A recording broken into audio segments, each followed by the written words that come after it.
Hi guys, I'm Eamon Jain and welcome back to your favorite show HJ Presents Fun with Stocks. So guys आज मैं जो stock लेके आया हूँ उसका नाम है Hero MotoCorp. So as usual सबसे पहले we'll understand its business. After that we went through some of its fundamentals and then will see some technical analysis कि इसके टेक्निकल चार्ट पैटर्न्स में कुछ खास की पॉइंट्स अवेलेबल हैं या नहीं. Okay, so let's get started guys. So basically सबसे पहले इसके बिजनेस को देखते हैं. बिजनेस में हमें पता ही है कि basically hero MotoCorp basically India की ही नहीं बल्कि वर्ल्ड की मार्केट लीडर है. As you can see over here, Hero Motocorp Limited, formerly known as Hero Honda, is the Indian multinational motorcycle and scooter manufacturer. Basically, two-wheeler segment में ये world की market leader है, and also in India, where in India it has a share of about 46%. Really impressive. And guys, basically हमें पता ही है bikes का business काफ़ी है ही, बिकती रहती हैं and all. एंड जहाँ तक वी नो गाइस, एक इलेक्ट्रिक व्हीकल का भी ट्रेंड सा आ रहा है कि हाँ फ्यूचर्स में हमें बहुत सारे इलेक्ट्रिक व्हीकल्स देखने को मिल सकते हैं आगे. सो इफ़ वी सी तो ये वहाँ भी पीछे नहीं है. ये बेसिकली इंडिया में 2021 में लॉन्च करने की सोच रही थी. मे बी कोविड की वजह से थोड़ा सा डिले हो जाए, बट हीरो की electric bikes are going to be launch are this and this. So basically या बेसिकली ये कुछ AE47 एंड ई बाइक करके बाइक लॉन्च करने की सोच रहे हैं हीरो. तो बेसिकली गाइस हमने बिजनेस देख लिया. बिजनेस में सब सही है, ग्रोइंग बिजनेस है, कोई भी प्रॉब्लम नहीं है. इसके फंडामेंटल्स को देखते हैं गाइस. तो सबसे पहले तो ROC वैल्यू 27.9%, बहुत ही अच्छी फिगर है. मैं कहता हूँ 25% से ऊपर ROC 25% से ऊपर बहुत सही होती है. 27.9 कमेंडेबल फिगर. PE रेशियो 20.7 है, बहुत सस्ती भी है अभी. मतलब 25-30 के आसपास का PE रेशियो होता है चिल टाइप. तो 20 का PE ratio is great figure. मतलब यूजुअली 25 to 30 का पी रेशियो होता है, तो 20 पे पी रेशियो पे अवेलेबल होना is a great figure. And if we see promoter holding, promoter is 34.8%. Pledge बिल्कुल भी नहीं कर रखा, again a plus point in its favour. Debt equity ratio सिर्फ 1% है, जो कि बहुत ही इजीली मैनेजेबल है. मतलब सो गाइस, अब हम इसके क्वार्टरली रिजल्ट्स को देखते हैं. तो क्वार्टरली रिजल्ट्स में एज वी कैन सी इसका अभी हाईएस्ट एवर नेट सेल्स हुई हैं, हाईएस्ट एवर इसका नेट प्रॉफिट भी है. वेल वी कैन से कि हाँ, जून 2019 में इसका नेट प्रॉफिट सबसे ज़्यादा था, पर उस समय इसकी नेट प्रॉफिट का मेजर मतलब ज़्यादा इसलिए था क्योंकि अदर इनकम काफ़ी ज़्यादा थी. अब अदर इनकम किसी भी चीज़ की वजह से आ सकती है. मे बी इन्होंने अपने लैंड का कुछ पार्ट सेल कर दिया हो, कुछ भी होल्डिंग सेल कर दी हो, तो वो सारा एक अदर इनकम का पार्ट होता है. कहीं से इंटरेस्ट आना या कुछ भी. तो मतलब अगर ये 950 करोड़ की जगह 180 करोड़ या 200 करोड़ के राउंड ही होता, तो ये फिगर भी हमारी 700 करोड़ के आसपास ही होती. इसलिए इस वन टाइम गेन को हम कुछ स्पेशल ट्रीट नहीं करेंगे.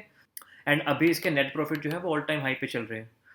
ईयरली बेसिस पे देखेंगे तो 12,000 से ग्रो करते हुए इन्होंने बिजनेस को 28,000 करोड़ तक ग्रो किया है. मार्च में हाईएस्ट था, बट ठीक है. But at the same time या सो बेसिकली ट्रेलिंग 12 मंथ का हमें कम फिगर इसलिए भी दिख रही है क्योंकि जून में इन्होंने कुछ भी नहीं अर्न किया है सही से. ऑल्दो जून में भी ये नेट प्रॉफिटेबल थे, बट जून में इनकी सेल बहुत ही कम हो गई थी because of obvious reason, because of pandemic.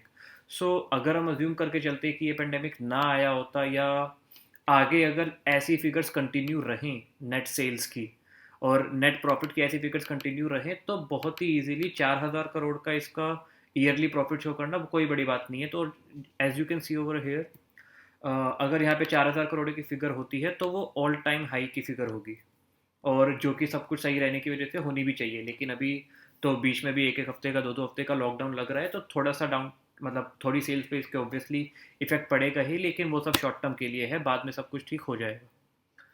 और इसके रिजर्व्स को देखें तो 3,700 करोड़ से ग्रो करते हुए इन्होंने रिजर्व्स को 14,000 करोड़ तक ग्रो किया है. Commendable growth in itself. मात्र 11 साल में इन्होंने अपने रिजर्व्स को ऑलमोस्ट 4 गुना से भी थोड़ा ज़्यादा कर लिया है. परफेक्ट. बोरोइंग्स इनकी बीच में ज़ीरो हो गई थी, लेकिन रिसेंटली इन्होंने थोड़ा सा लोन लिया है, जो कि मतलब इनकी 1% तो यहाँ पे भी दिख ही रहा है कि हमें डेट है. तो या बेसिकली इनकी जो भी इनकी बोरोइंग्स हैं वो इनके रिजर्व के सामने कुछ नहीं है, तो इट इज़ एब्सोल्युटली फाइन. और गाइस, अगर हम यहाँ पे फिक्स्ड एसेट में नोटिस करें तो यहाँ से फिक्स्ड एसेट में काफ़ी इंक्रीमेंट हुआ है. मीन्स या तो इन्होंने कहीं ना कहीं सेंटर्स ओपन किए हैं अपने बाइक्स को बेचने के लिए, या कहीं ना कहीं मैन्युफैक्चरिंग प्लांट लगाया है. तो अगेन मतलब मैन्युफैक्चरिंग ज़्यादा होगी, और अगर डिमांड सही रही तो मतलब चीज़ें बिकेंगी भी. परफेक्ट है. कैश फ्लो फ्रॉम ऑपरेशंस देखें तो highest ever cash flow from operating है, सबसे बहुत अच्छी फिगर है ये. एंड आरओसी देखे तो बहुत इंटरेस्टिंग है कि आरओसी एक कंसिस्टेंट मेंटेन्ड है, even like more than 40% ROC maintained है। वो तो रिसेंटली कम हुई है क्योंकि अगेन पेंडेमिक के इफेक्ट की वजह से, वरना आरओसी इसकी बहुत बहुत अच्छी है। प्रोमोटर्स होल्डिंग देखें, प्रोमोटर्स नहीं सॉरी शेयर होल्डिंग पैटर्न्स अगर हम देखें तो पब्लिक के पास सिर्फ 9% है, बाकी सारा बिग प्लेयर्स के हाथ में है। इंटरेस्टिंग फैक्ट, एफ आई आई इसकी जून में होल्डिंग 32% थी, उन्होंने कंसिस्टेंट अपनी होल्डिंग इंक्रीज की है।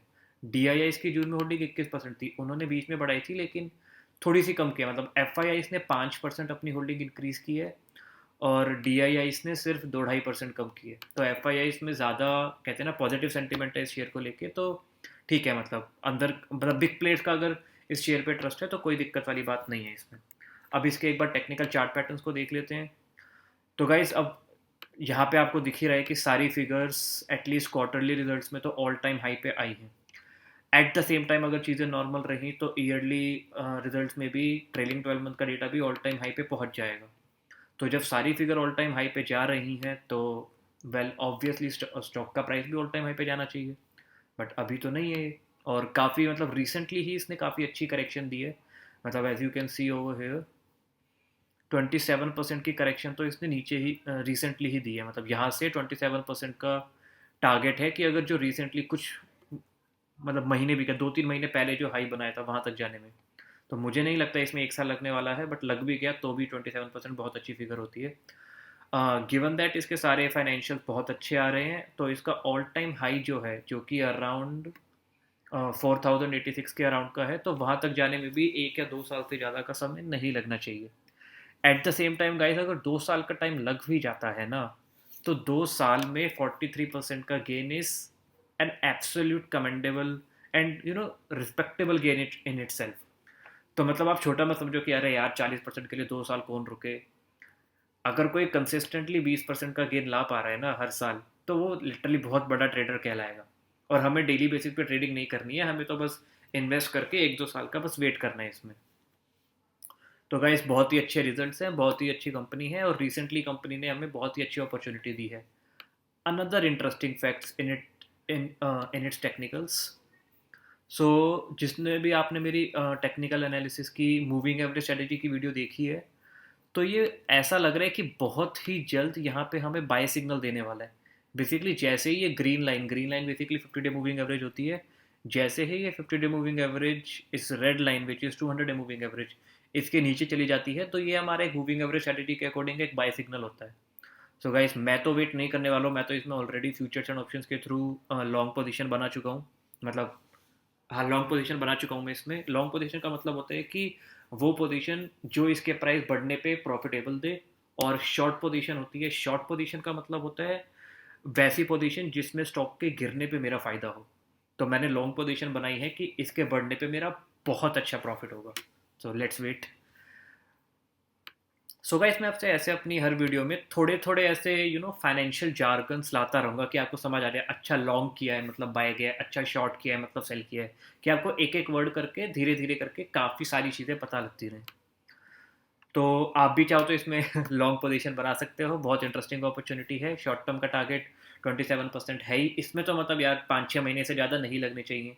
मार्केट थोड़ी सही से रिकवर करे, ऑल टाइम हाई टच करे, और मुझे लगता है बहुत ईजिली ये 27% का गेन आ जाएगा। और बाकी 43% गेन के लिए मैं तो 43% गेन के लिए रुका हुआ हूँ, जिसमें मुझे नहीं लगता 2 साल से ज़्यादा लगनी चाहिए। लग भी गई ना यार तो भी फ़र्क नहीं पड़ता, मतलब 2 साल में ये गेन बहुत ही अच्छी फिगर है अपने अपने आप में।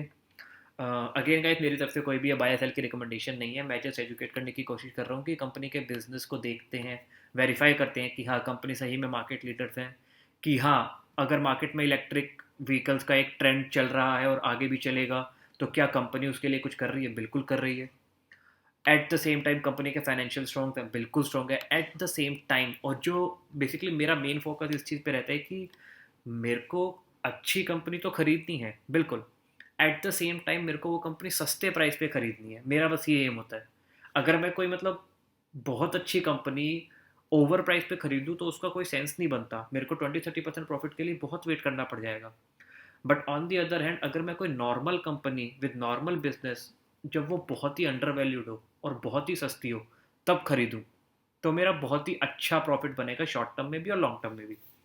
तो यही मेरा एम रहता है कि आपके साथ मैं वैसी कंपनीज शेयर करूं जो अच्छी हैं एट द सेम टाइम जो सस्ती हैं। So this is a great opportunity guys. बाकी please do your own due diligence before entering in any such trades. That's it from my side. Please guys like कर देना and comment में thank you for this video लिखोगे तो मज़ा ही आ जाएगा। And yeah, please share with your friends and subscribe for more such videos. Thank you for your time and yeah, stay safe.